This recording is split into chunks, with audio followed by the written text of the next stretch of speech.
Hello everyone, welcome back to my channel. I hope आप सब लोग अच्छे होंगे। और गाइस फाइनली आईबीपीएस पीओ के प्रीलिम्स के एग्ज़ाम हो चुके हैं और मैंने कमेंट्स पढ़े हैं, काफ़ी लोगों ने अच्छा परफॉर्म किया है, मतलब मोस्ट ऑफ लोगों ने अच्छा परफॉर्म किया है।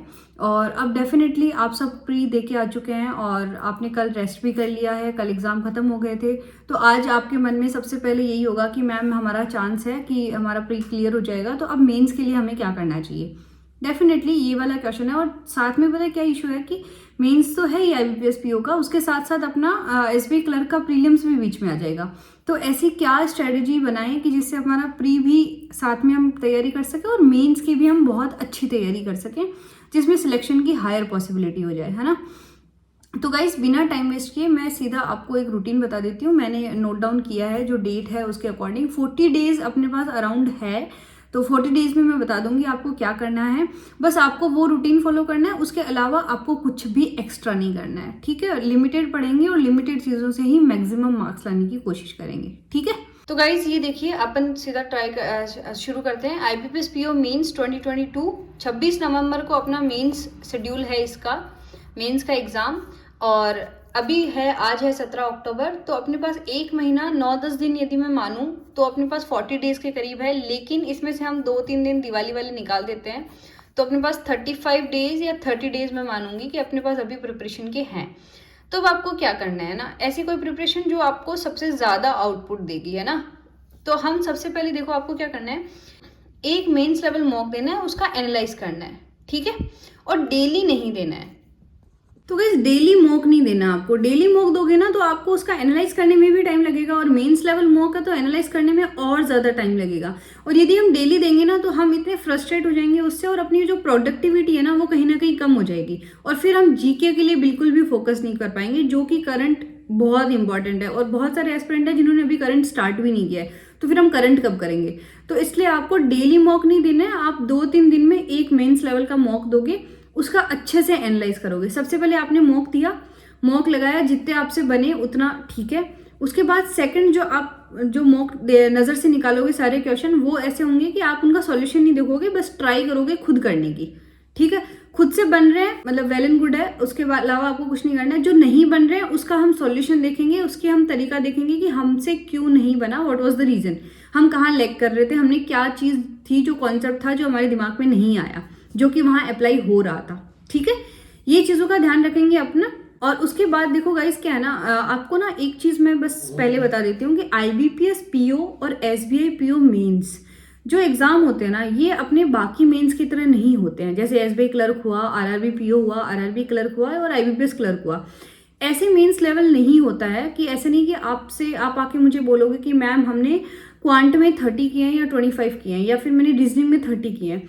ये ऐसे टाइप के मेंस लेवल नहीं होता है, इनके मेंस का लेवल थोड़ा सा अप होता है। तो इसके अंदर पता है आपको सबसे ज़्यादा आपको काम एंड कंपोज रहना बहुत ज़रूरी है। बहुत सारे एस्पिरेंट है जो पेपर को देख के डर जाते हैं, मेंस के पेपर को, और वो नहीं अच्छा परफॉर्म कर पाते, जबकि क्वेश्चन बनने लायक ही होते हैं। तो आप ना जब भी अभी मॉक दे रहे हो ना, तो ये अपनी हैबिट बना लो कि कोई भी क्वेश्चन देख के, कोई भी नए तरीके का क्वेश्चन देख के डरेंगे नहीं, और सारा कुछ करने की कोशिश नहीं करेंगे, मैक्सिमम करने की कोशिश करेंगे, ठीक है। ऐसे नहीं है कि 30 आए तो मैं कोशिश करूंगी कि पूरी 30 में से 30 कर दूं क्वांट में, ऐसे नहीं है। हम मैक्सिमम करने की कोशिश करेंगे। यदि 20 भी बन रहे हैं तो आप बहुत अच्छा कर रहे हो, बहुत अच्छा, मतलब बिलीव मी।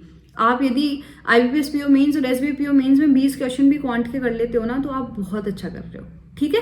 तो आपको मेंस लेवल मॉक देना है, जो कि डेली नहीं देना है, हर 2-3 दिन में आपको मॉक देना है और उसका अच्छे से एनालाइज करना है, अच्छे से, ठीक है। अब आगे देखते हैं।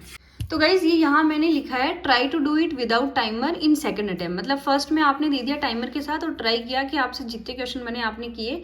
सेकंड जब आप उसका एनालाइज कर रहे हो ना, तो एक बार खुद से करने की कोशिश करना, सॉल्यूशन मत देखना, ठीक है।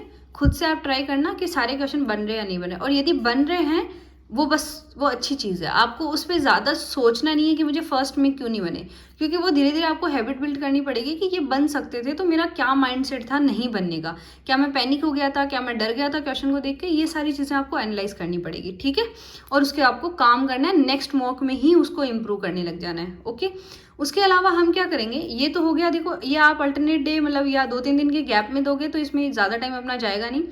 हम अब मैक्सिमम टाइम देंगे अपना current affairs and banking awareness को, है ना। इसके लिए मैं आपको 2 सोर्स बता देती हूँ जो मोस्ट इफेक्टिव है। देखो आज के टाइम में ना ऐसा हो गया है कि करंट ना बहुत ही ट्रिकी सा पूछने लग गए हैं। यदि मैं बोलूँगी 25 क्वेश्चन भी कर पा रहे हैं ना तो बहुत अच्छी बात है। 25 क्वेश्चन भी मुश्किल से होने लग गए हैं क्योंकि बहुत ही घुमा फिरा के करंट देने लग गए हैं। तो एक तो आपको ना अभी टाइम में करंट में ना आपको ना मतलब कि डिटेल में पढ़ना बहुत ज़रूरी है। आप सीधा यदि ऊपर से पढ़ेंगे या फिर MCQs पढ़ेंगे ना, उससे आपका करंट नहीं होगा। तो आपको करंट के लिए क्या करना है ना, आपको सारी जो न्यूज़ आप पढ़ते हो ना, देखो चाहे आप एक तो आपको 100 चीज़ें पढ़नी है, 60 भी पढ़ो, लेकिन यदि आपने उसे अच्छे से पढ़ा है ना तो आप अच्छा परफॉर्म करोगे। इवन आपने 100 पढ़ा है और उसको आपने अच्छे से नहीं पढ़ा तो प्लीज़ जो भी पढ़ो ना वो थोड़ा डिटेल में न्यूज़ पढ़ना। जैसे कोई भी न्यूज़ है तो उसका जो भी न्यूज़ पास में लिंक में भी जो न्यूज़ बन रही है ना वो भी आपको पता होनी चाहिए। जैसे यदि किसी ने कुछ जीता या कुछ किया है तो वो कहाँ का है, सेकंड रैंक कहाँ आई, किसकी आई थी, उसका कहाँ पे है, क्या है, मतलब उससे रिलेटेड आपके सारे पॉइंट हो जाने चाहिए। और वो तभी होंगे जब न्यूज़ के आप आर्टिकल्स पढ़ना शुरू करोगे या प्रॉपर एक न्यूज़ पढ़ना शुरू करोगे। यदि आप डायरेक्ट MCQs करोगे ना तो उससे नहीं होगा। तो प्लीज़ फोकस करें। आप उसके लिए क्या कर सकते हैं, आप अड्डा के जो आर्टिकल्स आते हैं आप उनको फॉलो कर सकते हैं। रेगुलर बेसिस पे, डेली बेसिस पे करना है, और जिनका पीछे छूट गया है उनको साथ साथ कवर करना है। देखो मेंस लेवल का मॉक दे रहे हो आप, सेटिस्फाई होना पड़ेगा क्योंकि वो आपको बहुत अच्छे रिजल्ट देंगे। 30 डेज कम नहीं होते। 30 दिन में आपने यदि 15 मॉक भी दे दिए ना मेंस के तो आप बहुत अच्छा आपने प्रैक्टिस कर ली है, ठीक है। लेकिन करंट को ज़्यादा टाइम देना, करंट अफेयर्स, GK, जो जनरल बैंकिंग अवेयरनेस जो भी है इसको, क्योंकि आप इसमें अपना मतलब बहुत सारे एस्पिरेंट है जिन्होंने अभी तक हाथ नहीं लगाया, तो प्लीज़ वो अपना ज़्यादा से ज़्यादा टाइम इस चीज़ में डिवोट करें। सब ऐसे ही करते हैं। आई थिंक मैंने भी ऐसे ही किया था। जब मेरा SBIPO का रिजल्ट आया था 29 जून के करीब आया था और मेरा 20 जुलाई को पेपर था मेंस का, तो मैंने उन 20 दिन में मैथ्स रीजनिंग पे तो सिर्फ मॉक से ही किया था, बाकी मैंने सिर्फ और सिर्फ अपने GK पे फोकस किया था। एंड मतलब आप मानोगे 20 दिन में मैंने सिर्फ इतना GK पढ़ा था कि सिर्फ मेरे जो मार्जिन था ना क्वेश्चन का वो बहुत ही नंबर का वो बहुत ही कम रह गया था, 6 नंबर का कुछ गैप रहा था। तो इसका मतलब ईजिली अचीवेबल है। तो आप ज़्यादा करंट पे फोकस करें। आप अड्डा के आर्टिकल एंड अफेयर क्लाउड्स का जो डेली आता है आप वो कर सकते हैं, डिटेल वाला वीडियो। MCQs पे ज़्यादा फोकस नहीं करें, डिटेल पे ज़्यादा फोकस करें, ठीक है। उसके अलावा आपको एक रिवीजन के लिए स्टडी IQ के अंदर सर है, गौरव गर्ग सर है, उनका करंट अफेयर्स का मतलब पैकेज है, करंट अफेयर्स का पर एनम का उनका पैक है, वो आप ले सकते हैं। उसमें आपकी बैंकिंग अवेयरनेस भी कंप्लीट हो जाएगी। उन्होंने बैंकिंग अवेयरनेस के भी वीडियो बना रखे हैं तो आप उनको भी देखें, ठीक है। उससे आपकी बैंकिंग अवेयरनेस भी हो जाएगी। तो ज़्यादा से ज़्यादा ट्राई करना कि आप GK जितना ज़्यादा कवर कर सको, है ना, उस पर ज़्यादा फोकस करना। उसके बाद आता है, ठीक है, अब GK करना कितने महीने का है। GK आपको देखो वैसे लोग बोलते हैं 4 महीने का कर लो सफिशिएंट है, मैं बोलूँगी 6 महीने का कर लो, वो ज़्यादा मतलब वो होता है ना सेफर साइड है। आप यदि 6 महीने का करोगे ना तो बहुत अच्छा आप कर लोगे वहाँ पे। तो ट्राई करना जून 2022 से लेके नवंबर 2022 जब तक आपका एग्जाम है तब तक आप अपना पूरा GK पढ़ लें अच्छे से, ठीक है। अब बात आती है डिस्क्रिप्टिव की, क्योंकि मेंस में डिस्क्रिप्टिव भी है 25 मार्क्स का। तो गाइस डिस्क्रिप्टिव के लिए अभी बहुत ज़्यादा टाइम है, अभी आने वाले 10 से 15 दिन के अंदर मैं वीडियो बनाऊंगी। डिस्क्रिप्टिव के लिए इतना आपको पैनिक होने की ज़रूरत नहीं है। बस तब तक आप एक चीज़ कर सकते हो, एक तो आप अपने टेंस अच्छे कर लो, ताकि आप जब भी ऐसे या लेटर कुछ लिख रहे हो, जैसे आपको यदि मैं बोलूँ फ्रेंड को कोई लेटर लिखना है, तो यदि मैं आपको बोलूँ हिंदी में लिखना है तो आप इजीली लिख देते हो, लेकिन वही लेटर इंग्लिश में नहीं लिख पाते हो, जस्ट बिकॉज कि आपको उस हिंदी का कन्वर्जन आप नहीं कर पाते हो इंग्लिश में। तो उसमें आपको हेल्प करेगा टेंस। तो अपने टेंस अच्छे कर लो ताकि आपके जो थॉट्स है ना हिंदी वाले उनको आप इंग्लिश में वहाँ पे टाइप कर सको। लेटर का फॉर्मेट रट लो कि कैसे ऊपर सेंडर रिसीवर के कैसे एड्रेस आते हैं, क्या होता है बॉडी, बस बॉडी वाला पार्ट ही तो अपन को अलग से लिखना है, बाकी तो एड्रेस वगैरह पूरा रट लो, वही आप वहाँ जाके टाइप कर देना, ठीक है, या जो पूछा है उसमें आप वैसे चेंज कर देना। उसके अलावा ऐसे की बात आती है, ऐसे के लिए आप बस टेंस ध्यान रखना। उसके बाद मैं आपको 5-10 दिन में जब भी आएगा स्ट्रेटेजी बता दूंगी। पैनिक होने की ज़्यादा ज़रूरत नहीं है, डिस्क्रिप्टिव भी हो जाएगा, अभी से आपको ऐसे टेंशन लेने की ज़रूरत नहीं है, ठीक है।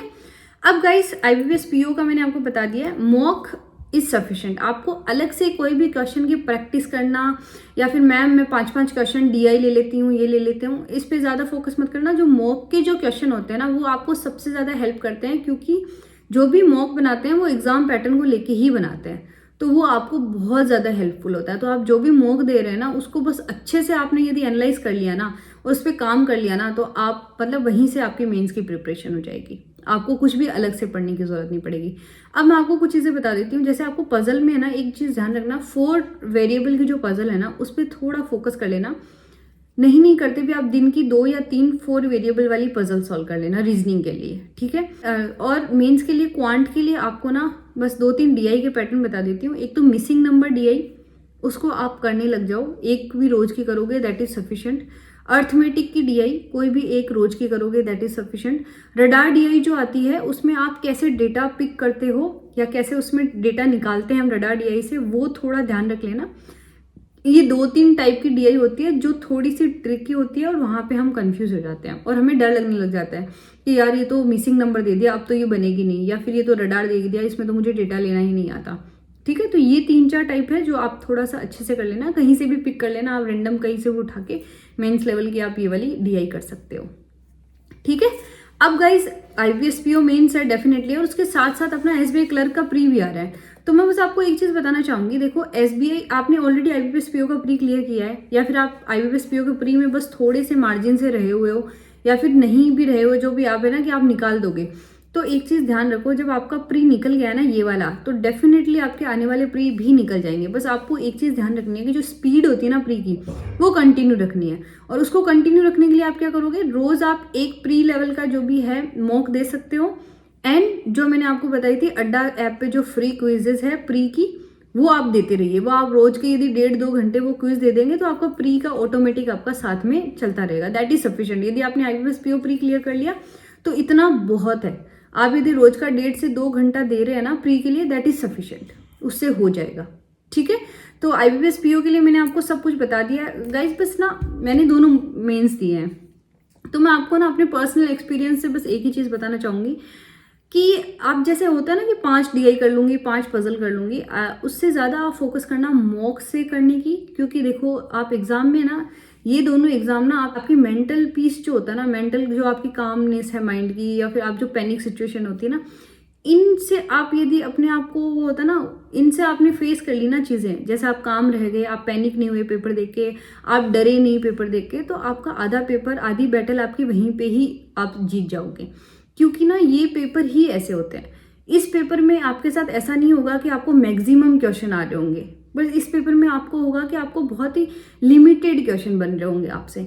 लेकिन आपको ये चीज़ ध्यान रखनी है कि ये लिमिटेड क्वेश्चन से भी सिलेक्शन होता है, क्योंकि इनकी कट ऑफ बहुत कम रहती है ना। अपने पास एक डिस्क्रिप्टिव सेक्शन है जहाँ पे हम अच्छा स्कोर कर सकते हैं। तो प्लीज़ पैनिक मत होना, और ये पैनिक वाली जो सिचुएशन है ये अपनी मॉक में ही इम्प्रूव कर लेना, ताकि एग्जाम में ये ना प्रॉब्लम ही नहीं आए। तो आप ना ये जो पैनिकनेस और ये जो है ना, ये चीज़ें आप हैबिट में लेने लग जाओ, अभी तक आप हैबिट में लाने लग जाओ, जो आप प्रैक्टिस कर रहे हो अभी तब भी। तो ये आप में यदि बिल्डअप हो गई ना, तो आपके ये दोनों पेपर निकलना ईजी है। मैं तो ये बोलूँगी, अपने पर्सनल एक्सपीरियंस से बोल रही हूँ यार, आई थिंक आपको ये हेल्प करेगा। क्योंकि आधे लोग ना पेपर इसीलिए उनका नहीं हो पाता, क्योंकि वो डर जाते हैं कि PO, IBPS PO, SBI PO का पेपर है, मेरे से तो नहीं बन रहा, ऐसा क्वेश्चन मैं तो नहीं कर पाऊंगा। क्योंकि इसमें कहीं ना कहीं नए टाइप के क्वेश्चन भी इंट्रोड्यूस होते हैं, तो वहाँ पे हम पैनिक कर जाते हैं कि यदि ऐसे ही सारा पेपर आया तो मैं तो बिल्कुल ही नहीं कर पाऊंगी या कर पाऊंगा। तो प्लीज़ उससे थोड़ा सा ध्यान रखना, है ना। बाकी यही करना था, यही मेरी स्ट्रेटेजी रहेगी, एंड आई होप ये देखो आपको बहुत अच्छे से हेल्प करेगी, बहुत अच्छे से। यदि आपने ये 30 डेज कर लिया ना, मतलब आई एम श्योर कि आपके मतलब एग्ज़ाम निकल जाएगा। तो प्लीज़ इसको ना डिसिप्लिन तरीके से फॉलो करने लग जाओ, and don't doubt your self. आपको लग रहा है ना कि इस चीज़ में कमी है या फिर ये मेरे से नहीं बन रहा है, कोई बात नहीं, उसको काम कर लेंगे, उस पर थोड़ा वर्क कर लो, उसको एक दिन 1 घंटा ज़्यादा दे दो। लेकिन ये आपको रेगुलरली फॉलो करना है। इसमें हम अब बस एक दिन भी ना, 1 मिनट भी इधर से उधर नहीं करेंगे। ये जो मैंने रूटीन बताया ये बस आप पूरा फॉलो करते जाइए, इजीली आपका पेपर बन जाएगा, ठीक है, इजीली आपका सिलेक्शन हो जाएगा, ठीक है। ओके गाइज, आज का वीडियो बस इतना ही। I hope you like this video. If you like this video, like button press करना ना भूलें। चैनल पे नए हो तो सब्सक्राइब करना ना भूलें, और मिलते हैं आपको आगे आने वाले वीडियो में। तब तक के लिए बाय।